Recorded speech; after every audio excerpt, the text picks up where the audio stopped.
بسم اللہ الرحمن الرحیم۔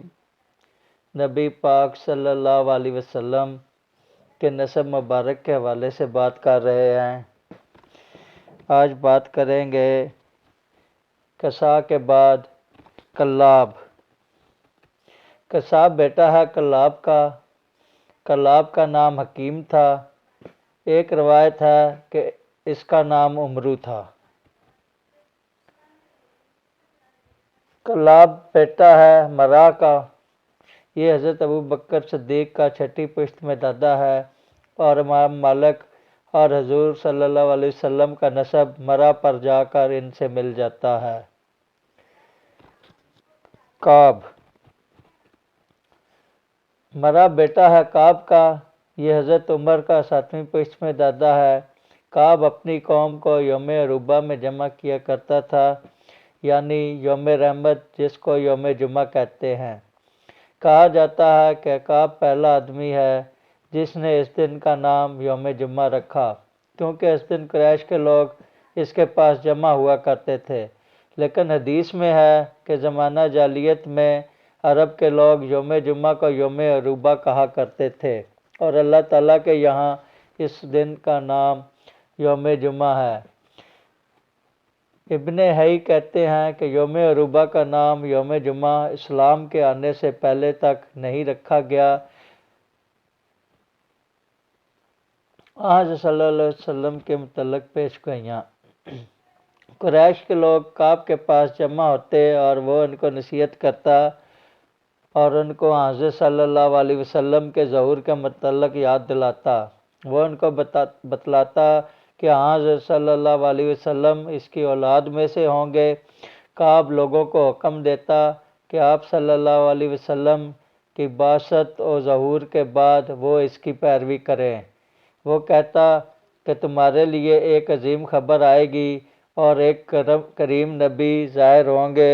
وہ ان کے سامنے شعر پڑھا کرتا جن کا آخری حصہ یہ تھا: جہالت اور بے خبری کے دور میں محمد رسول اللہ صلی اللہ علیہ وسلم تشریف لائیں گے اور اس طرح خبریں بتلائیں گے جس طرح ایک جاننے والا بتلایا کرتا ہے۔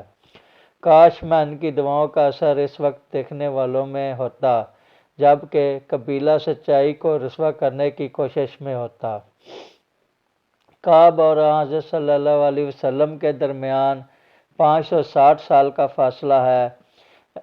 امتحان میں ہے کہ 520 سال کا فاصلہ ہے، کیونکہ در حقیقت 560 سال کا فاصلہ کعب کی موت اور عام الفیل کے درمیان میں ہے، یعنی ہاتھیوں والا سال جس میں شاہ ابراہ نے ہاتھیوں کی فوج کے ساتھ مکے پر چڑھائی کی تھی، اور اس کو عام الفیل کہتے ہیں۔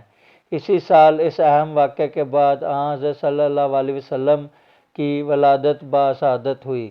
یہ حضرت صلی اللہ علیہ وسلم کی ولادت کا سال ہے۔ کہا جاتا ہے کہ کعب پہلا آدمی ہے جس نے اما بعد کہا۔ یہ کلمہ عربی میں آغاز تحریر یا تقریر کے وقت حمد و صلوات کے بعد استعمال کیا جاتا ہے، اور وہ کہا کرتا تھا: اما بعد، سنو اور سمجھو اور جانو اور یاد رکھو کہ تاریک راتیں، ایک روایت میں ہے کہ راتیں چادر کی طرح ہیں، اور خشک اور روشن دن، اور زمین کا بچھونا اور آسمان کی چھت، اور پہاڑوں کو زمین کے لیے میخیں اور کیلیں، اور ستاروں کو مسافروں کی رہنمائی کی علامتیں خدا نے بنائی ہیں، اور پچھلے بعد والوں ہی کے جیسے ہیں۔ بس اپنے رشتہ داروں کا خیال رکھو اور اپنے سسرالی رشتہ داروں کی حفاظت کرو اور اپنی پونجی کو بڑھاؤ۔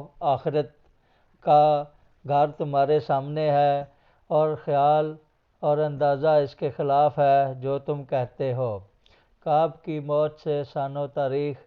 کعب کو اس بلند مرتبے اور شان کی وجہ سے کعب کہا جاتا تھا، اس لیے کہ ہر وہ چیز جو اونچی اور بلند ہو کعب کہلاتی ہے۔ اسی وجہ سے کعبے کو کعبہ کہا جاتا ہے۔ کعب کے اسی بلند مرتبے اور عظمت شان کی وجہ سے عربوں نے اس کی موت سے تاریخ کا حساب کرنا شروع کر دیا تھا۔ پھر جب عام الفیل آیا تو لوگوں نے اس سے تاریخ کا حساب کیا، کیونکہ عرب کے لیے یہ ایک عظیم اور بہت اہم واقعہ تھا۔